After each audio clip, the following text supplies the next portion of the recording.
முருங்கை இலை நல்லா அலசி வச்சுருக்கேன்.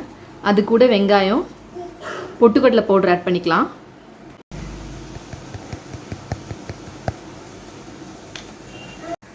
இது கூட கொஞ்சமாக உப்பு,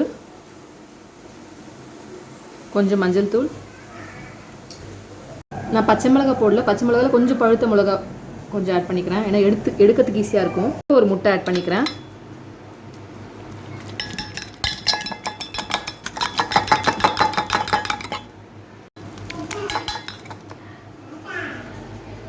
இப்போ கடாய் சூடாயிடுச்சு.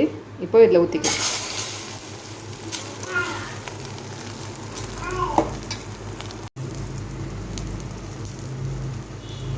நம்ம பெரியவங்க சாப்பாடு இருந்தால் பச்சை மிளகாய் போட்டுட்டு அதோடு சேர்ந்து சாப்பிட்டா ரொம்ப டேஸ்ட்டாக இருக்கும். இது பாப்பாக்குன்றதால நான் சிகப்பு மிளகாய் போட்டிருக்கேன்.